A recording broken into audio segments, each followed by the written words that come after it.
Hello, welcome it's me Krip sir. നമ്മളിന്ന് discuss ചെയ്യാൻ പോകുന്നത് എന്താണെന്ന് വെച്ച് കഴിഞ്ഞാൽ സൈബർ ആക്രമണങ്ങളെ പറ്റിയാണ്, ഹാക്കിംഗ് ആക്രമണങ്ങളെ പറ്റിയാണ് നമ്മളിന്ന് പറയാൻ പോകുന്നത്. ഇപ്പോൾ വീഡിയോ ഫുള്ള് സ്കിപ്പ് ചെയ്യാതെ കണ്ടു നോക്കുക, അപ്പോൾ നിങ്ങൾക്ക് മനസ്സിലാവുന്നുള്ളതാണ്. മനസ്സിലായില്ലേ? അത്രയേ ഉള്ളൂ.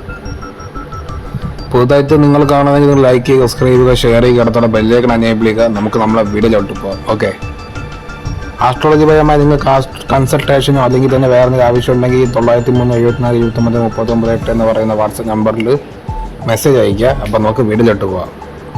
നമ്മളെല്ലാം എപ്പോഴും ചോദിക്കുന്ന ഒരു കാര്യമാണ്, ഡൊണാൾഡ് ട്രംപ് ഇല്ലെങ്കിൽ ഈ പറഞ്ഞ പോലെ USA എന്തിനാണ് ഇസ്രായേലിനെ ഇങ്ങനെ സപ്പോർട്ട് ചെയ്ത് അവരിങ്ങനെ വളർത്തിക്കൊണ്ട് വരുന്നതെന്ന് നിങ്ങൾ എപ്പോഴും ചിന്തിക്കുന്ന ഒരു കാര്യമാണ്. മനസ്സിലായില്ല? അത്രയും സ്നേഹിച്ച് ഇങ്ങനെ കൊണ്ട് നടക്കുന്ന എന്തിനാണ്? അപ്പോൾ ഈ ലോകത്ത് ഏറ്റവും കൂടുതൽ മാനിപ്പുലേറ്റഡ് ആയിട്ടുള്ള ഒരു രാജ്യം, പൊളിറ്റിക്സ് അറിഞ്ഞ് കളിക്കാൻ പറ്റുന്ന എനിക്ക് ഒരു മാനിപ്പുലേറ്റഡ് ആയിട്ടുള്ള സോപ്പിട്ട് എവിടെ നിൽക്കണം എവിടെ നിൽക്കണ്ട എന്ന് കൃത്യമായി ബോധ്യത്തുള്ള രാജ്യമാണ് ഈ USA എന്ന് പറയുന്നത്. കാരണം ആ രാജ്യം അങ്ങനെയാണ് പണ്ട് മുതലേ ഉള്ളത്. മനസ്സിലായോ? എക്സാമ്പിൾ നമുക്കൊരു കാര്യം പറയാം. ഒറ്റ എക്സാമ്പിൾ ഞാൻ പറഞ്ഞുതരാം. പണ്ട് ഈ ഹിരോഷിമയിൽ നാഗസാക്കിലേക്ക് കൊണ്ട് അവിടെ അനുഭവം വർഷിച്ച അവിടെ മുഴുവൻ ജപ്പാൻ ഒരുമാതിരി മുഴുവൻ അങ്ങ് തകർത്തരിപ്പണാക്കി കൊടുത്തു. അതെന്തിനാണ് എന്തിനാണ്? വെറുതെ ടെസ്റ്റ് ചെയ്യാൻ വേണ്ടിയൊന്നുമല്ല. അതിന് കൃത്യമായ റീസൺ ഉണ്ട്. കാരണം എന്താണെന്ന് വെച്ച് കഴിഞ്ഞാൽ ഈ വളരെ നിങ്ങൾക്ക് മനസ്സിലാൻ വേണ്ടി ഒരു എക്സാമ്പിളെല്ലാം പറഞ്ഞതാണ് ഇവിടെ തന്ത്രം എങ്ങനെയാണെന്ന്. അപ്പോൾ ഇതേപോലൊരു അനുഭവം അവിടെ വർഷിക്കുന്ന സമയത്ത് ഈ ചൈനയിൽ നിന്നാണ് പല സംഭവങ്ങളും ജപ്പാനിൽ നിന്ന് ഉണ്ടാക്കുന്നത്. മനസ്സിലായില്ലേ? ഈ ജപ്പാൻകാർ ചൈനക്കാരുടെ പല സംഭവങ്ങളും അവിടെ നിന്ന് തന്നെ ഉണ്ടാക്കും. കാരണം ജപ്പാനിൽ നിന്ന് പല സാധനങ്ങൾ ചൈനയിലോട്ട് കയറ്റുമതി ചെയ്യും. പണ്ട് ഈ പറയുന്ന ചൈന ജപ്പാനെ ഡിപ്പെൻഡ് ചെയ്തുകൊണ്ടിരുന്നു. മീൻസ് ഇലക്ട്രോണിക്കിൻ്റെ മൊബൈൽ ഫോണ്, ചിപ്പുകൾ, ഇതിന് അത് മാത്രമല്ല ഈ ചൈനീസുമായി ബന്ധപ്പെട്ട ചില ഫാക്ടറികൾ, അങ്ങനത്തെ ഒരുപാട് കാര്യങ്ങൾ ഈ ജപ്പാൻ പ്രവർത്തിക്കുകയായിരുന്നു. ആ സമയത്ത് ഈ പറയുന്ന പോലെ പല ഐഫോൺ, മൊബൈൽ ഫോൺ, അങ്ങനത്തെ പല ഈ അഡ്വാൻസ് ടെക്നോളജിപരമായിട്ടുള്ള എല്ലാം ഈ ജപ്പാനിൽ അവർ ഉണ്ടാക്കിക്കൊണ്ടിരുന്നു. ചൈനയുടെ മനസ്സിലായി, അവർ തമ്മിൽ നല്ലൊരു വ്യാപാരം കച്ചവടം ഉണ്ടായിരുന്നു അങ്ങോട്ടും ഇങ്ങോട്ടും. അപ്പോൾ ഈ പറയുന്ന അന്ന് USA ചെയ്ത പരിപാടി എന്ന് വെച്ച് കഴിഞ്ഞാൽ ഹിരോഷിമയിൽ നാഗസാക്കി കൊണ്ടിട്ട് ബോംബിട്ടു, ജപ്പാനിൽ കൊണ്ടിട്ട്. അങ്ങനെ ആ രാജ്യം മുഴുവൻ നശിച്ചെന്ന് പറയുന്നില്ല. ഓക്കെ, പക്ഷേ ഈ പറയുന്ന അമേരിക്കക്കാർക്ക് ഒരു മണ്ടത്തരം പറ്റിയത് എന്താണെന്ന് വെച്ച് കഴിഞ്ഞാൽ ഈ പൊട്ടന്മാർക്ക് അറിയത്തില്ലായിരുന്നു. കാരണം അവിടെ മണ്ണിലുള്ള റോ മെറ്റീരിയൽസ് ഒരിക്കലും പോകത്തില്ല. പല മെറ്റൽസ് ഉണ്ട്, അതൊന്നും ഒരിക്കലും നശിക്കത്തില്ല. കൃഷി നശിച്ചാലും അവിടെ നശിക്കാത്ത പല റോ മെറ്റീരിയൽസ് ഉണ്ട്. ആ റോ മെറ്റീരിയൽസ് വെച്ച് കയറി പോകാൻ പറ്റുള്ള കാര്യം ചിന്തിച്ചില്ല. പക്ഷേ അവരെന്തുകൊണ്ട് അങ്ങനെ ചെയ്തു? അമേരിക്ക ഈ ചൈന വളരുമെന്നറിയാം. ഫ്യൂച്ചറിൽ ചൈന വളർന്ന് കയറി പന്തലിക്കുമെന്ന് ഇവർക്കറിയാം. അപ്പോൾ ചൈനയുടെ വളർച്ച നിർത്താനും ഈ ജപ്പാൻ്റെ വളർച്ച നിർത്താനും വേണ്ടിയാണ് അങ്ങനെ ചെയ്തത്. മനസ്സിലായില്ലേ? അത്രയേ ഉള്ളൂ. അപ്പോൾ ഈ പറയുന്ന ജപ്പാൻ ആ സമയത്ത് റിക്കവർ ആയിക്കൊണ്ടിരിക്കുന്ന സ്ട്രഗിൾ ചെയ്യുന്ന സമയത്ത് ഇവർക്ക് പുതിയതായിട്ട് പുതിയ കാര്യങ്ങൾ ചെയ്ത് അവരുടെ ടെക്നോളജി പെട്ടെന്ന് വലുതാക്കാന്നുള്ള ഒരു ചിന്താഗതിയിലാണ് അവർ കൊണ്ട് ഈ അനുഭവം ഇവിടെ വർഷിച്ചത്. ഇത് പണ്ട് നടന്നൊരു കാര്യമാണ്. ഇതൊരു തന്ത്രമാണ്, അവിടുത്തെ രാഷ്ട്രീയത്തിൻ്റെ ഒരു തന്ത്രമാണ്. ഇവിടെ മനസ്സിലാക്കണം. ഇപ്പോൾ ഈ പറയുന്ന USA ഈ ജൂതന്മാരെ കൂട്ടുപിടിച്ച് വെച്ചിരിക്കുന്നതാണ്. ജൂതന്മാരുടെ പ്രത്യേകം എന്തൊക്കെയാണ്? അവന്മാർക്ക് ടെക്നോളജി പരമായിട്ട് വളരെയധികം വിവരമുണ്ട്. എക്സാമ്പിൾ സൈബർ പരമായിട്ട്, എത്തിക്കൽ ഹാക്കിംഗ് പരമായിട്ടും എല്ലാം. അപ്പോൾ നിങ്ങൾ ചോദിക്കുക എത്തിക്കൽ ഹാക്കിങ്ങിന് എന്തൊക്കെയാണ് ഈ കലിയുഗത്തിൽ, ഈ പറഞ്ഞ ആർട്ടിഫിഷ്യലിൻ്റെ യുഗത്തിൽ ഇത്ര പ്രാധാന്യം കൊണ്ട് ചോദിച്ചു കഴിഞ്ഞാൽ അതിന് ഒറ്റ ഉത്തരവേ ഉള്ളൂ. AI ആർട്ടിഫിഷ്യൽ ഇൻ്റലിജൻസ് വരുമ്പോൾ ഒരു സോഫ്റ്റ്വെയർ അല്ലെങ്കിൽ എന്ത് രീതിയിലുള്ള സൈറ്റുകളോ അല്ലെങ്കിൽ തന്നെ വേറെ എന്തെങ്കിലും ഇന്ന് ഡെവലപ്പ് ചെയ്യുമ്പോൾ, ആധുനിക ടെക്നോളജികൾ ഡെവലപ്പ് ചെയ്യുന്ന സമയത്ത് ഒരു രാജ്യം നേരിടുന്ന ഏറ്റവും വലിയ പ്രശ്നം എത്തിക്കൽ ഹാക്കിംഗ് എന്നാണ്. ഈ എത്തിക്കൽ ഹാക്കിംഗ് എന്ന് പറഞ്ഞാൽ അങ്ങനെയാണ്. കാരണം ഈ അമേരിക്ക എന്ന് പറഞ്ഞ രാജ്യത്തിന് ഒരുപാട് ശത്രുക്കളുണ്ട്. കാരണം അമേരിക്ക എന്ന് പറഞ്ഞാൽ അത്ര നന്മമരമൊന്നുമല്ല. ഒരു രാജ്യത്തിനെ മാക്സിമം നശിപ്പിക്കാൻ വേണ്ടി നോക്കുന്നു, മറ്റുള്ള രാജ്യങ്ങളെ മാക്സിമം നശിപ്പിക്കാൻ വേണ്ടി നോക്കുന്ന രാജ്യമാണ് അമേരിക്ക എന്ന് പറയുന്നത്. അത് മറ്റുള്ള രാജ്യക്കാർക്ക് എല്ലാവർക്കും അറിയാം. അതുകൊണ്ട് ഇവർക്ക് എന്ത് ചെയ്യുന്നു വെച്ച് കഴിഞ്ഞാൽ ഇവർക്ക് നേരെ സൈബർ അറ്റാക്ക് ഉണ്ടാകാൻ സാധ്യതയുണ്ട്. അത് ആദ്യമൊക്കെ പരിധി നിന്ന് വരുന്നത് വെച്ച് കഴിഞ്ഞാൽ റഷ്യയുടെ കയ്യിൽ നിന്നും, ഇറാൻ്റെ കയ്യിൽ നിന്നും, നോർത്ത് കൊറിയയുടെ കയ്യിൽ നിന്നും, ചൈനയുടെ കയ്യിൽ നിന്നും ഇവർക്ക് അറ്റാക്ക് വരാൻ സാധ്യതയുണ്ട്. സൈബർ അറ്റാക്കുകളും വരാൻ സാധ്യതയുണ്ട്. ഇവരുടെ രാജ്യം മുഴുവൻ നശിക്കാനും സാധ്യതയുണ്ട്. ഇത് മുൻകൂട്ടി കണ്ടിട്ടാണ് ഈ പറയുന്ന പോലെ USA ഈ ജൂതന്മാരെ കൂട്ടുപിടിച്ച് വെച്ചിരിക്കുന്നത്. ജൂതന്മാരെ കൂട്ടുപിടിച്ച് വെച്ചുള്ള എന്തെന്ന് വെച്ച് കഴിഞ്ഞാൽ ഇവർ തന്നെ വികസിപ്പിച്ചെടുത്ത നല്ല അഡ്വാൻസ്ഡ് ഉള്ള സൈബർ സെക്യൂരിറ്റി വാള് പോലത്തെ സംഭവമുണ്ട്, പ്രൊട്ടക്ഷൻ വാള് പോലത്തെ സംഭവമുണ്ട്. അത് അത്രയ്ക്കും പവർഫുള്ളാണ്. ഇപ്പം അതിന് അപ്പോൾ വേറൊരു എക്സാമ്പിൾ ഞാൻ പറഞ്ഞു ജൂതന്മാരുടെ കാര്യം. ഈ ജൂതന്മാരുടെ കാര്യം ഇത്രയും സൈബർ സെക്യൂരിറ്റി ടൂളുണ്ട്. ഓക്കെ, അത് പണ്ട് മുതൽ വികസിപ്പിച്ചുകൊണ്ടിരിക്കുന്ന ഇന്റൻഷൻ വികസിപ്പിക്കുന്നു എന്നുള്ളൊരു ക്ലൂ കിട്ടിയതിന് ശേഷം ഇത് അവരുമായി സൗഹൃദം സ്ഥാപിക്കുകയും ചെയ്തിട്ടുണ്ട്. അവിടെ പല സൈനിക ക്യാമ്പുകളും അല്ലെങ്കിൽ തന്നെ പല ടെക്നോളജി പരമായിട്ടുള്ള കാര്യങ്ങളും ഈ പറഞ്ഞ ഇസ്രായേൽ നിർമ്മിക്കാൻ ഇവർ തമ്മിൽ കൂടെ ചേർന്നൊരു സൈബർ സിസ്റ്റം അല്ലെങ്കിൽ ആയുധപരമായിട്ടും മിലിറ്ററി പരമായിട്ടും കാര്യങ്ങളൊക്കെ നിർമ്മിക്കാൻ തുടങ്ങി. അങ്ങനെ വരുമ്പോൾ ഈ ഇസ്രായേലിലെ ടെക്നോളജി ആർക്ക് കിട്ടും? USA കിട്ടും.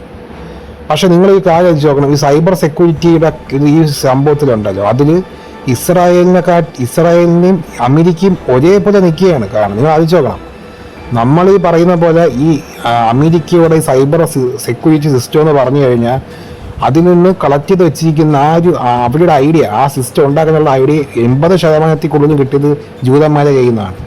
അപ്പം ഈ ജൂതന്മാരെ എന്തോ ചെയ്യണം, കൂടെ പിടിച്ച് വച്ചിരുന്ന് കഴിഞ്ഞാൽ ഇപ്പം നിങ്ങൾ ചിന്തിച്ച് നോക്കിയാൽ ഇപ്പം സൈബർ സെക്യൂരിറ്റി സിസ്റ്റത്തിൽ ഈ പറഞ്ഞ പോലെ ജൂതന്മാരല്ലേ മുകളിൽ കയറി പോകേണ്ടത് അല്ലേ, ഈ അമേരിക്ക കടത്തി കെട്ടി. പക്ഷെ ഇപ്പം അങ്ങനെയാണ്, അമേരിക്കയും ജൂതന്മാർ ഒരേപോലെ നിൽക്കുകയാണ്, അത്രേ ഉള്ളൂ. വളരാൻ സമ്മതിച്ചിട്ടില്ല, വളരാൻ സമ്മതിച്ചിട്ടില്ല. അമേരിക്കക്കാട്ടി മുകളിൽ വളരെ ഇത് സമ്മതിക്കത്തില്ല ജൂതന്മാരെ. അതാണ് ഇതിൻ്റെ ട്രിക്ക്. കൂടെ നിൽക്കുകയും ചെയ്യും എന്നാൽ അവരെക്കാട്ടി വളരാൻ സമ്മതിക്കത്തുമില്ല. ഇതാണ് അമേരിക്കയുടെ തന്ത്രമെന്ന് പറഞ്ഞു കഴിഞ്ഞാൽ. ഓക്കെ, അങ്ങനെയാണ് ഇവന്മാരെ പോറ്റി വളർത്തി അവിടെ ഉണ്ടാക്കുന്നത്, ഈ ജൂതന്മാരെ. മനസ്സിലായത്? ഇനി അടുത്തൊരു കാര്യം പറയാനുള്ളത് എന്താണെന്ന് വെച്ച് കഴിഞ്ഞാൽ, സ്വാഭാവികമായിട്ടും ഇത്രയും വലിയൊരു എതിരാളികൾ മുന്നിൽ നിൽക്കുമ്പോൾ, north Korea, China, Iran, Russia പോലത്തെ വലിയ വൻ എതിരാളികൾ, സൈബർ പോരാളികളൊക്കെ നിൽക്കുന്ന സമയത്ത്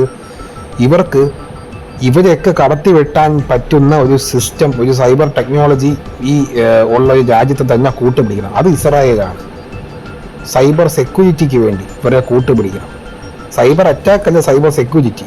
ഓക്കെ, ഇനി ഞാൻ പറയാൻ പോകുന്നത് ഇവരുടെ ഈ അമേരിക്കയുടെ സൈബർ പോരാളികൾ, സൈബർ എതിരാളികളുടെ പവറിനെ പറ്റിയാണ് ഞാൻ പറയാൻ പോകുന്നത്. ഓക്കെ, ഈ പറഞ്ഞ ചൈന, റഷ്യ, ഇറാൻ, അതേപോലെ നോർത്ത് കൊറിയ, ഈ ഒരു സഖ്യത്തിൻ്റെ ഒരു പവർഫുള്ളായിട്ടുള്ള ഒരു സൈബർ അറ്റാക്ക് രീതികളെ പറ്റിയാണ് ഞാൻ പറഞ്ഞു തരാൻ പോകുന്നത്. നിങ്ങളും ശ്രദ്ധിച്ച് കേൾക്കുക. ഓക്കെ, ആദ്യമായി പറയാൻ പോകുന്നത് എന്താണെന്ന് വെച്ച് കഴിഞ്ഞാൽ, ഈ പറയുന്ന എതിരാളികൾ ഏതൊക്കെ ഡയറക്ഷനിൽ വന്ന് അടിക്കും എന്നുള്ളൊരു കാര്യമാണ്. കാരണം ഇതുപോലത്തെ സൈബർ അറ്റാക്ക് ഇവർക്ക് നേരെ ഉണ്ടാകാം എന്ന് കൊല്ലങ്ങൾ കൊണ്ട് വർഷങ്ങൾ മുമ്പേ ഇവർക്കറിയാം. ഈ ആർക്കറിയാം? USA അറിയാം. കൊല്ലങ്ങൾക്ക് മുമ്പേ ഇവർക്കറിയാം. കാരണം ഇവർക്ക് ആർട്ടിഫിഷ്യൽ ഇൻ്റലിജൻസ് സിസ്റ്റം ഇവർ ഉണ്ടാക്കുമെന്നും അതിൽക്കൂടെ അപ്ഡേഷൻ ചെയ്യുമെങ്കിൽ അപ്പോൾ ഇവർക്ക് സൈബർ പരമായ ഒരുപാട് അറ്റാക്ക് രാജ്യങ്ങൾ ഈ ഒരു സഖ്യത്തിൻ്റെ ഭാഗത്തുനിന്ന് ഉണ്ടാകുമെന്നും ഇവർക്കറിയാം. മനസ്സിലായത്? അപ്പോൾ അത്രയേ ഉള്ളൂ. അപ്പോൾ ഇതെങ്ങനെയാണ് വർക്കിംഗ് എന്ന് ഞാൻ പറഞ്ഞുതരാം. ആദ്യമായി നമ്മൾ ചർച്ച ചെയ്യാൻ പോകുന്നത് നോർത്ത് കൊറിയയെ പറ്റിയാണ്. ഈ കൂട്ടത്തിൽ ഞാൻ ഈ പറയാൻ പോകുന്ന ഗ്യാങ്ങിൽ, ഈ സൈബർ ഗ്യാങ്ങിൽ ഏറ്റവും പവർഫുള്ളായ ഒരു രാജ്യമാണ് നോർത്ത് കൊറിയ എന്നുള്ള പരിപാടി. കാരണം ബ്രൂസിലി പണ്ട് പറഞ്ഞൊരു കാര്യമാണ്, 18 അടവും അങ്ങനെയൊന്നും എനിക്ക് ഓർമ്മയില്ല. എന്ന് വെച്ച് കഴിഞ്ഞാൽ എത്ര അടവ് പഠിച്ചിട്ടും കാര്യമില്ല, പഠിച്ചൊരു ഒറ്റ ഒരു അടവ് കൃത്യമായി ഉപയോഗിക്കാൻ അറിയാമെന്നുള്ള ഒരു ഫൈറ്റർ തന്നെ ബ്രൂസിലിക്ക് പേടിയാണെന്ന് ബ്രൂസിലി പണ്ട് പറഞ്ഞിട്ടുണ്ട്. അതുപോലെ തന്നെയാണ് നോർത്ത് കൊറിയയുടെ കാര്യം. നോർത്ത് കൊറിയയുടെ കാര്യം എന്ന് വെച്ച് കഴിഞ്ഞാൽ ഇവരുടെ ഹാക്കിംഗ് സിസ്റ്റം പ്രവർത്തിക്കുന്നത് എങ്ങനെയാണ്? ഇവരുടെ ഹാക്കിംഗ് ലാസറസ് എന്ന് പറയുന്ന ഗ്രൂപ്പ് തന്നെ, ഇല്ലെങ്കിൽ അവർക്ക് പല ഗ്രൂപ്പുകളുണ്ട്, ഹാക്കിംഗ് ഗ്രൂപ്പുകൾ. അത് ഫേമസ് ആയിരുന്ന ലാസറസ് എന്ന് പറയുന്ന ഗ്രൂപ്പ്. അപ്പോൾ ഇതുപോലത്തെ ഈ ഗ്രൂപ്പോടെ മെയിൻ എന്ന് പറഞ്ഞു കഴിഞ്ഞാൽ ഇവർക്ക് പൈസ കൊള്ളയടിക്കാൻ വേണ്ടി മാത്രം ട്രെയിൻ ചെയ്യപ്പെട്ട വ്യക്തികളാണ് ഈ നോർത്ത് കൊറിയ എന്ന് പറയുന്നത്.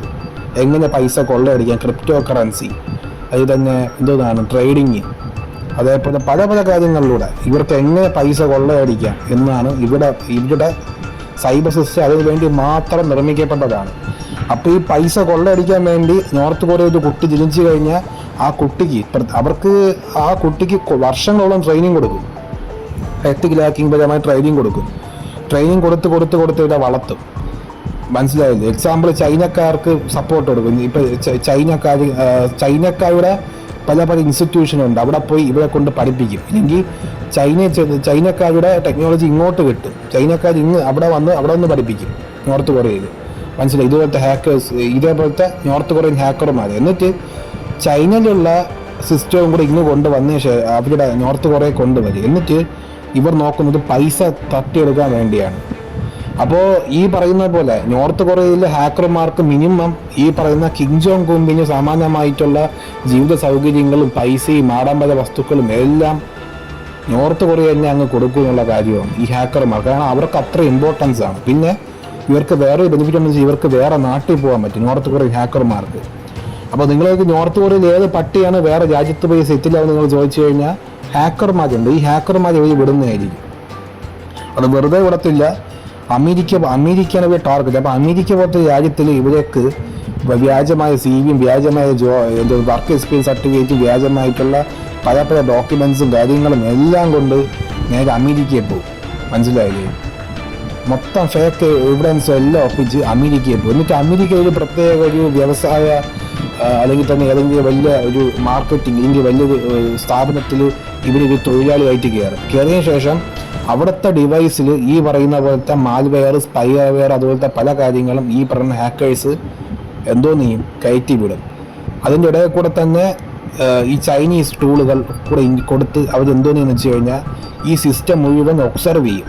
മനസ്സിലായില്ലേ? എന്നിട്ട് എന്തെങ്കിലും ഒരു സമയം ഇവർക്കൊരു ഈ സിസ്റ്റത്തിൽ മുഴുവൻ ഇവർ ഇൻജക്ട് ചെയ്ത് വയ്ക്കും. എക്സാമ്പിൾ ഒരു 10-30 കമ്പ്യൂട്ടർ വ്യവസായ കമ്പനിയിൽ ഇല്ലെങ്കിൽ എവിടെയെങ്കിലും ഒരു ബിസിനസ്, വലിയ ബിസിനസ് ഇല്ലെങ്കിൽ വലിയ ഫാക്ടറി, വലിയ ഉൽപ്പാദനം നടത്തുന്ന ഫാക്ടറി അങ്ങനത്തുള്ള സ്ഥലങ്ങളിലൊക്കെ ഉണ്ടെങ്കിൽ അവിടെ തൊഴിലാളികളായിട്ട് കയറും നോർത്ത് കൊറിയയിലുള്ളവർ. എന്നിട്ട് അവിടെ സാമ്പത്തിക തട്ടിപ്പ് ഉണ്ടാക്കാൻ നോക്കും. ഓക്കെ. അതുപോലെ ബാങ്കുകൾ, ക്രിപ്റ്റോ കറൻസി, ഈ മേഖലയിലെല്ലാം ഇവർ ഈ ഹാക്കർമായി പ്രവർത്തിക്കും എന്നുള്ളതാണ്. അവർ നാട്ടിൽ പോയും പ്രവർത്തിക്കും, നോർത്ത് കൊറിയയിൽ ഇരുന്നും പ്രവർത്തിക്കും. മനസ്സിലായി? ഇതാണ് നോർത്ത് കൊറിയയുടെ. അപ്പോൾ ഇതിൽ ഏറ്റവും ഡേഞ്ചർ എന്ന് പറയാൻ നോർത്ത് കൊറിയ എന്ന് പറയാൻ കാരണം ഇവർ ടാർഗറ്റ് ചെയ്യുന്നത് എന്തിനാണ്? കൃത്യം മർമ്മത്തിലാണ്, കൃത്യം പോയിന്റിലാണ് ഫോക്കസ് ചെയ്യുന്നത്. കാരണം പൈസ, സാമ്പത്തിക ശേഷി നശിപ്പിക്കാൻ കൂടുതൽ ട്രെയിൻ ചെയ്യപ്പെട്ട ഒരു ഹാക്കിംഗ് വിഭാഗമാണ്. ഒരു വിഭാഗമല്ല, ഒരു ഗ്യാങ് ആണ് ഈ നോർത്ത് കൊറിയയിലെ ഒരു ഗ്യാങ് എന്ന് പറഞ്ഞു കഴിഞ്ഞാൽ. അപ്പോൾ സാമ്പത്തിക ശേഷി എന്തുകൊണ്ട് ഇത്ര പവർഫുൾ ആണെന്ന് പറയുന്നത്? സാമ്പത്തിക ശേഷി നശിച്ചു കഴിഞ്ഞാൽ രാജ്യം മുഴുവൻ ഡൗൺ ആവത്തില്ലേ? സാമ്പത്തിക ശേഷിയല്ലേ ഇമ്പോർട്ടൻ്റ് രാജ്യത്തിൻ്റെ നട്ടലെന്ന് പറഞ്ഞു കഴിഞ്ഞാൽ. ആ നട്ടലിൽ അടിക്കുന്ന ശേഷിയുള്ള രാജ്യമാണ് നോർത്ത് കൊറിയ എന്ന് പറയുന്നത്. ഓക്കെ, അത്രയേ ഉള്ളൂ. ഈ ചൈനയെ പറ്റി പറയാം. ചൈനയുടെ ഹാക്കിംഗ് സിസ്റ്റം എങ്ങനെയാണെന്ന് വെച്ച് കഴിഞ്ഞാൽ ഒരു സിസ്റ്റത്തിൽ ഒരു ഫ്രണ്ട്ലി ഡോക്യുമെൻറ്റോ ഫ്രണ്ട്ലി ഫയലായിട്ടൊരു എൻ്റർ ചെയ്തിട്ട് ഇല്ലെങ്കിൽ തന്നെ ഒട്ടും കണ്ടുപിടിക്കാൻ പറ്റാത്ത രീതിയിൽ തന്നെ എന്തോന്ന് ഒരു സിസ്റ്റത്തിലൊരു വിൻഡോ എവിടെയെങ്കിലും കയറി പറ്റിയിട്ട് ഈ ഫയലുകളുടെ ഇടയിൽ ഇവരുടെ ഈ ഒരു സ്പൈവെയർ, മാൽവെയർ അതുപോലത്തെ പല പല ഈ ഇൻഫർമേഷൻ ഗ്യാതറിങ് പോലത്തെ ചെറിയ ചെറിയ ടൂളുകളുണ്ട്. ഇത് ഒളിഞ്ഞിരിക്കും എന്നുള്ള കാര്യമാണ്. ഓക്കെ. ഇപ്പോൾ ഒരു വലിയ വ്യവസായ കമ്പനിയാകുമ്പോൾ നമുക്കറിയാം അവർ ഇഷ്ടംപോലെ ഫയലുകൾ സൂക്ഷിച്ച് വയ്ക്കും.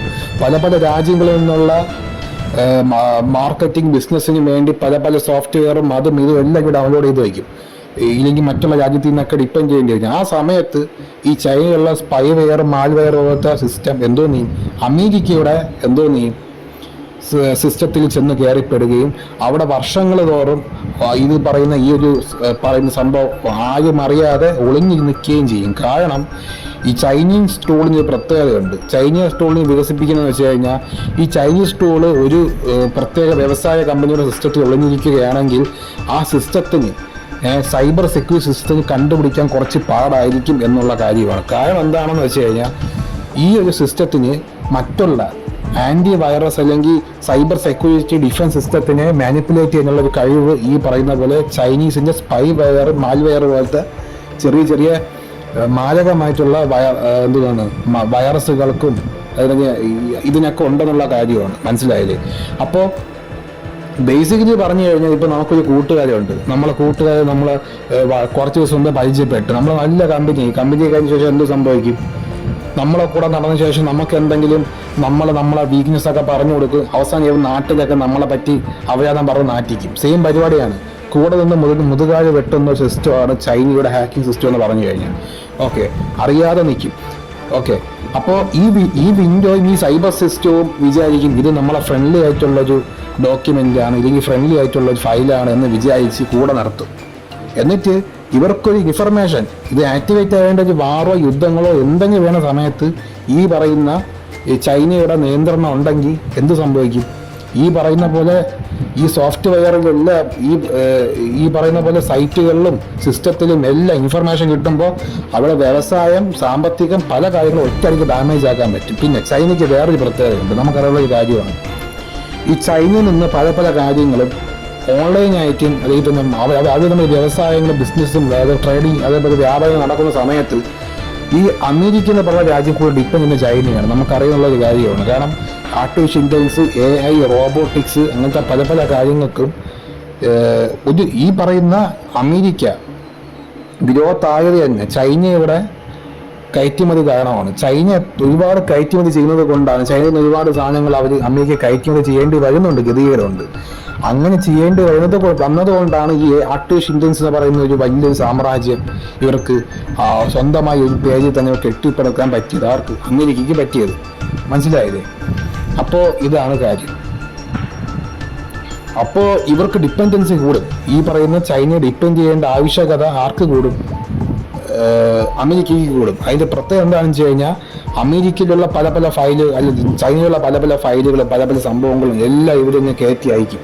ഇവർ ഡിപ്പെൻഡ് ചെയ്യേണ്ടി വരും. അത് മാത്രമല്ല ഇവർ തമ്മിൽ ഇമ്പോർട്ടിങ്ങും എക്സ്പോർട്ടിങ്, കാരണം എക്സ്പോർട്ടിങ് എന്ന് വെച്ച് കഴിഞ്ഞാൽ ചൈനക്കാർ എന്തോന്ന് വെച്ച് കഴിഞ്ഞാൽ ഇവരെന്ത് എക്സ്പോർട്ട് ചെയ്യുന്നുണ്ടോ, എക്സാമ്പിൾ ഒരു ഫയൽ ആയിക്കോട്ടെ, ഇല്ലെങ്കിൽ വേറെ ഡോക്യുമെൻ്റ് ആയിക്കോട്ടെ, ഇല്ലെങ്കിൽ വേറെ എന്തെങ്കിലും ആയിക്കോട്ടെ, ഒരു ഡിവൈസ് ആയിക്കോട്ടെ, ഇലക്ട്രോണിക് ഡിവൈസ് ആയിക്കോട്ടെ, ഈ ഡിവൈസിൻ്റെ അകത്ത് വരെ ഇവർ എന്ത് സംഭവം എന്ന് വെച്ച് കഴിഞ്ഞാൽ ഇതുപോലത്തെ സ്പൈവെയറുകൾ, മാൽവെയർ ഒളിപ്പിച്ച് വയ്ക്കും. ഇത് കണ്ടുപിടിക്കാൻ വളരെ പാടാണ്. ഈ പറയുന്ന അമേരിക്കൻ സെക്യൂരിറ്റി സിസ്റ്റത്തിന് ഇത് കണ്ടുപിടിക്കാൻ ഭയങ്കര പാടാണ്. ഓക്കെ, അപ്പോൾ ഇത് ഭയങ്കര തലവേദനയുള്ള കേസാണ്. പല പല വർഷങ്ങളിലും പല പല രീതിയിലും ഇത് വരുമെന്നുള്ളതാണ്. എന്ന് വെച്ച് കഴിഞ്ഞാൽ ഇതാണ് പരിപാടി. ഓക്കെ, അങ്ങനെ ഇത് കൂടിക്കേറി ആ രാജ്യം മുഴുവൻ നശിപ്പിക്കാനുള്ള ശേഷി ഈ ചൈനയുടെ ഹാക്കിംഗ് സിസ്റ്റത്തിനുണ്ട് എന്നുള്ള ഒരു കാര്യമാണ്. ഇനി നമുക്ക് അടുത്ത റഷ്യയിലോട്ട് വരാം. റഷ്യയുടെ സിസ്റ്റം എങ്ങനെയാണ്? റഷ്യയുടെ സിസ്റ്റം ഡിസ്ട്രോയ് എന്ന് പറഞ്ഞ മൊത്തം നശിപ്പിച്ച് കളയുക, അത്രയേ ഉള്ളൂ. ഇൻഫർമേഷൻ ഗാദറിങ് അല്ല, ഇൻഫർമേഷൻ ഗാദറിങ് സ്പൈവെയറിനൊക്കെ ഇമ്പോർട്ടൻസ് കൊടുക്കുമെങ്കിൽ പോലും ഇവർ കൂടുതലും ഇവിടെ സെയിം പരിപാടി എന്ന് വെച്ച് കഴിഞ്ഞാൽ നശിപ്പിച്ച് കളയുക, ഡിസ്ട്രോയ് ചെയ്യുക. അപ്പോൾ ഇതെന്ന് പറഞ്ഞു കഴിഞ്ഞാൽ വൈറസ് പോലെ പ്രവർത്തിക്കുന്നുള്ള കാര്യമാണ്. കാരണം ഈ പറയുന്ന ഈ റഷ്യയുടെ അറ്റാക്ക് അങ്ങനത്തെ രീതിയിലാണ് അമേരിക്കക്കെതിരെ. എന്ന് വെച്ച് കഴിഞ്ഞാൽ റഷ്യയുടെ സൈബർ അറ്റാക്ക് വേറെ, ഡിസ്ട്രോയ് എന്ന് പറഞ്ഞ സംഭവമാണ്. ചൈന എന്തോ ചോർത്തി എടുക്കുക, വിവരങ്ങൾ എടുക്കുക, പക്ഷേ ഇത് ഡിസ്ട്രോയ് ആണ് റഷ്യയുടെ കേസ് എന്ന് പറഞ്ഞു കഴിഞ്ഞാൽ. അപ്പോൾ ഇതെങ്ങനെ പ്രവർത്തിക്കുന്നു വെച്ച് കഴിഞ്ഞാൽ റഷ്യയുടെ സൈബർ സിസ്റ്റം എങ്ങനെയാണ് പ്രവർത്തിക്കുന്നത്? റഷ്യയുടെ സൈബർ സിസ്റ്റം എന്ന് പറഞ്ഞു കഴിഞ്ഞാൽ ഇത് ഒരു പ്രത്യേക കമ്പനിയിലോ അല്ലെങ്കിൽ പ്രത്യേക വ്യാവസായിക ഡിവൈസിലോ സ്വാഭാവികമായിട്ടും കയറി പറ്റിയതിനു ശേഷം ഇവരുടെ ഡാറ്റ മുഴുവൻ ഡിലീറ്റാക്കി മൊത്തം നശിപ്പിക്കുക, അത് ഒരിക്കലും റിക്കവർ ചെയ്യാൻ പറ്റാത്ത രീതിയിൽ എന്തോ ചെയ്യുക, ആക്കി വയ്ക്കുക എന്നുള്ള പരിപാടിയാണ് ഈ റഷ്യ ചെയ്യുന്ന പരിപാടി. എക്സാമ്പിള് ഈ പറയുന്ന മാൽവെയർ, അതേപോലെ വൈറസുകൾ, ഈ വൈറസുകളെല്ലാം കയറ്റി വിടും. ഇത് വിടുമ്പോൾ തന്നെ അറ്റ് എ ടൈം ആ സമയത്ത് കണക്ട് ചെയ്തിട്ടുള്ള വൈഫൈ ആയിക്കോട്ടെ, ആ സമയത്ത് കണക്ട് ചെയ്തിട്ടുള്ള മറ്റുള്ള കമ്പ്യൂട്ടർ ആയിക്കോട്ടെ, ഇല്ലെങ്കിൽ അവരുമായി ബന്ധപ്പെടുന്ന മറ്റ് കമ്പനികളായിക്കോട്ടെ, ഇല്ലെങ്കിൽ അവരുമായി ബിസിനസ് ഡീൽ ചെയ്യുന്ന മറ്റ് രാജ്യങ്ങളുടെ കമ്പനി ആയിക്കോട്ടെ, എല്ലാ കമ്പനികൾക്കും ഒരേപോലെ ബാധിക്കുന്നുള്ളതാണ്. എക്സാമ്പിൾ, അത് വ്യാവസായ കമ്പനിയിൽ 10-30 കമ്പ്യൂട്ടർ ഉണ്ടെങ്കിൽ 30 കമ്പ്യൂട്ടറിൻ്റെയും മദർ ബോർഡ്, CPU, അതേപോലെ എന്തോന്നാണ് എല്ലാം അടിച്ച് കളയും. മനസ്സിലായത്? എന്ന് വെച്ച് കഴിഞ്ഞാൽ ഈ പറയുന്ന പോലെ ഒരു സിസ്റ്റത്തിൽ ഉണ്ടാക്കി വെച്ചിരിക്കുന്ന സ്ക്രിപ്റ്റ് ചെയ്ത് വെച്ചിരിക്കുന്ന സ്ക്രിപ്റ്റിന് സെയിം അതേ സ്ക്രിപ്റ്റ് പോലെ ഉണ്ടാക്കി വെച്ച വേറൊരു സ്ക്രിപ്റ്റ് ഉണ്ടാക്കി വെച്ച ഫയലുകൾ ഇവർ കയറ്റി വിടുമെന്നുള്ള പരിപാടിയാണ് റഷ്യ ചെയ്യുന്നത്. എന്നിട്ട് ഇവർ ചെയ്യുന്ന പരിപാടി ഇതിന് മൊത്തം നശിപ്പിച്ച് കളയുന്നുള്ള പരിപാടിയാണ്. എന്ന് വെച്ച് കഴിഞ്ഞാൽ മദർ ബോർഡ്, CPU, ഓക്കെ, എല്ലാം ഇതുപോലത്തെ ഈ വൈറസ് മൊത്തം നശിപ്പിച്ച് ആ സ്ക്രീന് മുഴുവൻ നശിപ്പിച്ച് കളയും. ആ സ്ക്രീനെ വർക്കാകാതെ കമ്പ്യൂട്ടർ വേണമെങ്കിൽ ഇത് തോട്ടിക്കളയാം. ആ രീതിയിൽ അവർ ആക്കി വയ്ക്കുന്ന പരിപാടിയാണ് റഷ്യയുടെ കേസ് പറയുകയാണെങ്കിൽ. ഓക്കെ, ഇനി അടുത്ത് വേറൊരു കാര്യമുണ്ട്. ഇനി നമ്മൾ അടുത്ത് പറയാൻ പോകുന്നത്, ഇപ്പം നമ്മൾ ചൈന പറഞ്ഞു, നോർത്ത് കൊറിയ പറഞ്ഞു, റഷ്യ പറഞ്ഞു. മനസ്സിലായി? ഇത്ര രാജ്യങ്ങളെ കാര്യം നമ്മളിപ്പോൾ തന്നെ പറഞ്ഞു കഴിഞ്ഞിട്ടുണ്ട്. മനസ്സിലായില്ലേ? ഇനിയാണ് നമ്മൾ പറയാൻ പോകുന്ന ഇമ്പോർട്ടൻ്റ് ആയിട്ടുള്ള കാര്യം. ഇത് ഇത്രയും നേരം നിങ്ങൾ കേട്ടത് ഒരു ഇമ്പോർട്ടൻ്റ് ആയിട്ട് കാര്യമാണെങ്കിൽ പോലും ഇനി നിങ്ങൾ കേൾക്കാൻ പോകുന്നത് വളരെ ഇമ്പോർട്ടൻ്റ് ആയിട്ട് കാര്യമാണ്. ഓക്കെ, അപ്പോൾ നിങ്ങൾ എന്തോന്ന് ചെയ്യുക, ഈ ലാസ്റ്റത്തെ ഇത് ക്ലിപ്പ് നിങ്ങൾ കാണുക. ഓക്കെ, അപ്പോൾ പറയാനുള്ളത് എന്താണെന്ന് വെച്ച് കഴിഞ്ഞാൽ ഈ പറയുന്ന പോലെ അമേരിക്ക എന്തുകൊണ്ടാണ് ഇറാന് നേരെ ഇത്രയും ഒരു കൺട്രോൾ വയ്ക്കുന്നത്, ഇറാനെ പിടിച്ചെടുക്കണമെന്നുള്ള ഇത്രയും വാശി വയ്ക്കുന്നത് എന്തിനാണ് എന്നുള്ള ചോദ്യമാണ്. ഓക്കെ, അതെന്താണെന്ന് ഞാൻ പറഞ്ഞുതരാം. ജൂതന്മാരെ പിടിച്ചു നിർത്തുന്നുണ്ട് ഒരു സൈഡിൽ കൂടെ, അമേരിക്കക്കാരെ പിടിച്ചു വയ്ക്കുന്നുണ്ട്. അറ്റ് എ ടൈം ഈ ഇറാനെതിരെ ഒരു വലിയ രീതിക്ക് അറ്റാക്ക് നടത്താൻ ശ്രമിക്കുന്നുമുണ്ട്. അണുബോംബ് ഉണ്ടാക്കിയ കാര്യങ്ങൾക്കായാലും അണുബോംബിൻ്റെ കാര്യത്തിലായാലും അതേപോലെ പല പല കാര്യങ്ങൾക്കായാലും. പക്ഷെ നിങ്ങൾ കാര്യം അണുബോംബ് എന്ന് പറയുന്ന ഒരു സംഭവമല്ല ഇവിടെ ഇമ്പോർട്ടൻ്റ് ഒരു കാര്യം. ഇവിടെ എന്ന് പറഞ്ഞാൽ എത്തിക്കൽ ഹാക്കിംഗ് സിസ്റ്റം അതുപോലത്തെ കാര്യങ്ങൾക്കാണ് ഇവിടെ ഇമ്പോർട്ടൻസ് കൊടുക്കുന്നത്. പറഞ്ഞ കാര്യം എന്താണെന്ന് വെച്ച് കഴിഞ്ഞാൽ ഇറാൻ വളർന്നു കഴിഞ്ഞാൽ അമേരിക്കയ്ക്ക് പാതയാകും, അതെല്ലാവർക്കും അറിയാനുള്ളൊരു കാര്യമാണ്. അപ്പോൾ നമുക്ക് ഈയിടയ്ക്ക് അറിയാനുള്ളൊരു കാര്യമാണ്, വ്ളാഡിമിർ പുടിൻ ഈ പറയുന്ന ഖമനി കൊല്ലപ്പെടുന്ന സമയത്ത് കോൾ വിളിച്ച് പറഞ്ഞു, നിങ്ങളൊരു കാര്യം ചെയ്യും, നിങ്ങൾ അവിടെ നിന്ന് കഴിഞ്ഞാൽ അമേരിക്കക്കാർ നിങ്ങളെ വെടിവെച്ച് കൊല്ലും, നിങ്ങൾ റഷ്യയിലോട്ട് വാന്ന് പറഞ്ഞ് അവരെ രക്ഷിക്കാൻ നോക്കി വ്ളാഡിമിർ പുടിൻ. ഇത് എന്തിനാണ് ഇവരെന്തിനാണ് രക്ഷിക്കാൻ നോക്കുന്നത്? മറ്റുള്ള രാജ്യക്കാർ രക്ഷിക്കാൻ നോക്കിയോ? ഈ റഷ്യക്കാർ മാത്രം രക്ഷിക്കാൻ, അവ ഈ പറയുന്ന പോലെ ഇറാൻ രക്ഷിക്കാൻ നോക്കേണ്ട കാര്യം എന്തിനാണ്? അത് മാത്രമല്ല ചൈന, അത് മാത്രമല്ല ഈ റഷ്യക്കാർ ആ സമയത്ത് ഇവിടെ നമ്മുടെ സമയത്ത് പ്രൊട്ടക്ഷൻ കൊടുത്തിട്ടുണ്ട്, ആയുധങ്ങളെ പരമായിട്ടും മിലിറ്ററി പരമായിട്ടും ഒരുപാട് പ്രൊട്ടക്ഷൻ കൊടുത്തിട്ടുണ്ട്. അമേരിക്ക വരുന്ന അറിഞ്ഞതിന് ശേഷം റഷ്യൻ സൈനികർ ഇറാന് പ്രൊട്ടക്ഷൻ കൊടുത്തിട്ടുണ്ട്. അത് മാത്രമല്ല ചൈന, റഷ്യ, ഓക്കെ, ഈ രണ്ട് രാജ്യവും കൂടെ ചേർന്ന് ഇറാനിൽ നിന്നും എന്ത് ചെയ്യുന്നുണ്ട്? ഇതുപോലത്തെ പല പല മാരകമായിട്ടുള്ള സൈബർ പരമായിട്ടുള്ള ഹാക്കിംഗ് പരമായിട്ടുള്ള കാര്യങ്ങൾ ഇവർ ഒത്തുചേർന്ന് നിർമ്മിക്കുന്നു എന്നുള്ള കാര്യമാണ്. അതിൻ്റെ ഇടയിൽ കൂടെ നോർത്ത് കൊറിയയുടെ പ്രത്യേക ടെക്നോളജി, പൈസ അടിച്ചു മാറ്റാൻ വേണ്ടി അവർ നിർമ്മിച്ച ചില ടൂളുകളും എല്ലാം ഇവർക്കും കിട്ടുകയും ചെയ്യും, ഇറാന് കിട്ടുകയും ചെയ്യും. അപ്പോൾ നിങ്ങളൊരു കാര്യം ആലോചിച്ച് നോക്കണം, മഹാശക്തിയായിട്ട് മാറും ഹാക്കിംഗ് രംഗത്ത് ഈ ഇറാൻ എന്ന് പറയുന്ന കാര്യം. കാരണം ചൈനയിൽ നിന്ന് ഇൻഫർമേഷൻസും അവരുടെ ഹാക്കിംഗ് രീതികളും ഇവർ പഠിച്ചെടുത്ത് ഇവർക്ക് കൈമാറും. റഷ്യയിലെ കാര്യം അങ്ങനെയാണ്. അപ്പോൾ ഇറാനും റഷ്യയും തമ്മിലൊരു കണക്ഷനുണ്ട് ഈ ഹാക്കിംഗ് രീതിയിൽ. കാരണം എന്താണെന്ന് വെച്ച് കഴിഞ്ഞാൽ ഈ ഇറാനും റഷ്യയും ഫോക്കസ് ഡിസ്ട്രോയ് എന്ന് പറയുന്ന സംഭവത്തിലാണ് വെച്ച് കഴിഞ്ഞാൽ നശിപ്പിക്കുക. അപ്പോൾ എന്ത് നശിപ്പിക്കും? ഇറാനും റഷ്യയും. റഷ്യയാണ് കൂടുതൽ എന്താണെന്ന് വെച്ച് കഴിഞ്ഞാൽ അവിടുത്തെ വലിയ ഇലക്ട്രിസിറ്റി, വൈദ്യുതി, അല്ലെങ്കിൽ തന്നെ വലിയ വ്യവസായ കമ്പനികൾ, വൈദ്യുതിയാണ് അവർ കൂടുതൽ ഫോക്കസ് ചെയ്യുന്നത്. അതുപോലെ ഈ രാജ്യത്തിൻ്റെ നട്ടലായിട്ടുള്ള വലിയ വ്യവസായ കമ്പനികൾ, ഇതെല്ലാം നശിപ്പിക്കുക. ഇല്ലെങ്കിൽ ഇതിൻ്റെ ആയുധ ശേഖരണത്തിൽ വർക്ക് ചെയ്യുന്ന സിസ്റ്റം, കമ്പ്യൂട്ടർ, അങ്ങനെ റെക്കോർഡ്സ്, ഇതൊക്കെയാണ് ഇവർ അത് ഡിസ്ട്രോയ് ചെയ്യാൻ വേണ്ടി രൂപപ്പെട്ടതാണ് ചൈനയുടെ ഈ പറയുന്ന പോലെ റഷ്യയുടെ ഹാക്കിംഗ് സിസ്റ്റം എന്ന് പറഞ്ഞു കഴിഞ്ഞാൽ റഷ്യയുടെ. അപ്പോൾ അതിന് സമാനമായ ഹാക്കിംഗ് സിസ്റ്റമാണ് ഈ പറയുന്ന പോലെ ഇറാൻ്റെ കയ്യിൽ നിൽക്കുന്നത്. അപ്പോൾ ഇവിടെ എന്ത് സംഭവിക്കുമെന്ന് വെച്ച് കഴിഞ്ഞാൽ ഹോമോസ് കാളുനടക്ക് ഈ ഡൊണാൾഡ് ട്രംപിനെ പിടിച്ചെടുത്ത് കഴിഞ്ഞാൽ സപ്പോസ് ഈ ചൈന, റഷ്യക്ക് അത് സൈബർ അറ്റാക്ക്. ഇപ്പോൾ നമുക്കറിയാം ഒരു ആനപ്പാപ്പാനെ പോലത്തെ രീതിയിലാണ് അമേരിക്ക, ഒരു ആനയാണെങ്കിൽ ആനപ്പാപ്പാനെ പോലത്തെ രീതിയിലാണ് ഈ റഷ്യയും ചൈനയും നിൽക്കുന്നത്, ചെറിയ രീതിയിലെങ്കിലും, മനസ്സിലായില്ലേ? അപ്പോൾ അതെന്തുകൊണ്ടാണെന്ന് വെച്ച് കഴിഞ്ഞാൽ ഈ ചൈനയെ ഇത്രയും പേടിക്കേണ്ട കാര്യം എന്ന് വെച്ച് കഴിഞ്ഞാൽ ഇവർ തമ്മിലാണ് കൂടുതൽ ഈ ചൈനക്കാരാണ് കൂടുതൽ അമേരിക്കയോട്ട് എക്സ്പോർട്ട് ചെയ്യുന്നത്, മനസ്സിലായില്ലേ? അതുകൊണ്ടാണ് സാധനങ്ങൾ. അപ്പോൾ അങ്ങനെ വരുന്ന സമയത്ത് എന്ത് സംഭവിക്കുമെന്ന് വെച്ച് കഴിഞ്ഞാൽ ഇവർക്ക് കൂടുതൽ ഡിപ്പെൻഡൻസി ചെയ്യേണ്ടി വരും. അപ്പോൾ ഡിപ്പെൻഡൻസി എത്രത്തോളം അമേരിക്കയ്ക്ക് ചൈനയിൽ നിന്ന് ഉണ്ടാകുന്നുണ്ടോ അത്രത്തോളം ഇവിടെ രാജ്യത്തിലെ സൈബർ സെക്യൂരിറ്റി രംഗത്തിനും സൈബർ സിസ്റ്റത്തിനും എല്ലാം പ്രശ്നം ഉണ്ടാകുന്നുള്ളൊരു കാര്യമാണ്. പ്രത്യേകിച്ച് ഒരു കാര്യം ചെയ്യണം, അവരെ രാജ്യത്തെ വേറെ സേഫ് അല്ല, ഒരു ഡോക്യുമെന്റ് സൂക്ഷിച്ച് വയ്ക്കും. അവർ രാജ്യത്തിൽ പോലും ഈ നോർത്ത് കൊറിയക്കാർ കയറി പോകുന്നുള്ളൊരു കാര്യമാണ്. അപ്പോൾ സ്വന്തം രാജ്യത്തിൽ സേഫ് അല്ല, സ്വന്തം സിസ്റ്റത്തിൽ സേഫ് അല്ല, സ്വന്തം ആൾക്കാർ വരെ ഇവർക്കിട്ട് പാകയാണ് ഈ USA-ക്ക്, മനസ്സിലായില്ല? അങ്ങനെയാണ് ഒരു സിസ്റ്റം നിൽക്കുന്നത്. അപ്പോൾ അതാണ് പരിപാടി. അപ്പോൾ ഇറാൻ എന്ത് ചെയ്യുന്ന വെച്ച് കഴിഞ്ഞാൽ ഈ പറഞ്ഞ ഹോമോസ് കളർക്ക് പിടിച്ചെടുത്ത് കഴിഞ്ഞ് സപ്പോസ് ചൈനക്കാർ സൈബർ അറ്റാക്ക് നടത്തി കഴിഞ്ഞാൽ, റഷ്യക്കാർ നടത്തി കഴിഞ്ഞാൽ ഈ ഹോമോസ് കളറിൽ കൂടെയാണ് ഏകദേശം എല്ലാ രാജ്യത്തോടെ ആഗോളപരമായിട്ടുള്ള പല രീതിയിലുള്ള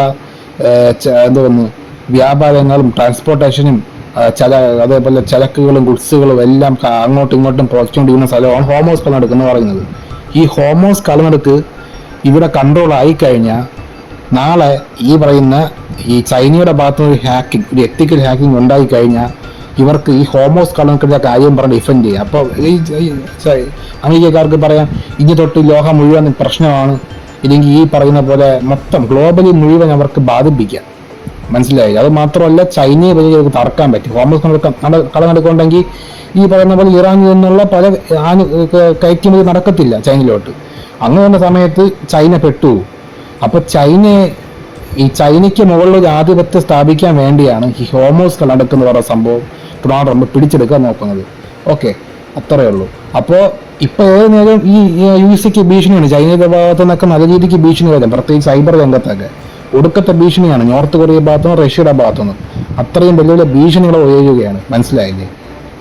പിന്നെ വേറൊരു കാര്യം, റഷ്യ, ചൈന, നോർത്ത് കൊറിയ ഈ രാജ്യങ്ങളെല്ലാം കൂടെ ചേർന്ന് അവർ ഈ പ്രത്യേകതരം ആയുധങ്ങളോ ഹാക്കിംഗ് സിസ്റ്റമോ എന്തോ നിർമ്മിക്കുന്നുണ്ട്. കൃത്യമായിട്ടൊരു സംഭവം അവിടെ നിർമ്മിക്കുന്നുണ്ട്. ലോകം മുഴുവൻ കൺട്രോൾ ചെയ്യാൻ പറ്റുന്ന ഒരു രീതിയിലുള്ള സംഭവം അവിടെ നിർമ്മിക്കുന്നുണ്ട്. ഓക്കെ, അതാണ് നമുക്ക് കിട്ടിയൊരു ഇൻഫർമേഷൻ എന്ന് പറഞ്ഞത്. ഇതിന് തെളിവുണ്ടോ, ഇതിൽ വേറെ എവിടെന്നെങ്കിലും തെളിവുണ്ടോ എന്ന് ചോദിച്ചാൽ തെളിവോ കാര്യങ്ങളോ നമുക്ക് ചിന്തിക്കാനുള്ള കാര്യം മാത്രമേ ഉള്ളൂ. മനസ്സിലായി? ഇറാനിൽ ഈ പറയുന്ന ചൈനക്കാരും റഷ്യക്കാരും കൂടെ ചേർന്ന ഒരു സംഭവം നിർമ്മിക്കുന്നുണ്ട്. ഇതാണ് നിങ്ങൾ മനസ്സിലാക്കുള്ളത്. ഓക്കെ, അപ്പൊ ഇത്രയും സൈബർ പരമായിട്ട് ഉള്ള ഒരു ഭീഷണി നേരിടുന്ന രാജ്യമായിട്ടുള്ള USA അവരെ പിടിച്ചു നിർത്തണമെങ്കിൽ ഇറാൻ വേണം, ജൂതന്മാർ വേണം. ഈ സമയത്ത് ജൂതന്മാരെ സഹായിക്കുമെന്ന് വെച്ച് കഴിഞ്ഞാൽ ജൂതന്മാരുടെ കയ്യിൽ ഒരു സൈബർ ടൂളുണ്ട്, അല്ല ഈ ഹാക്കിംഗ് ടൂളുണ്ട്.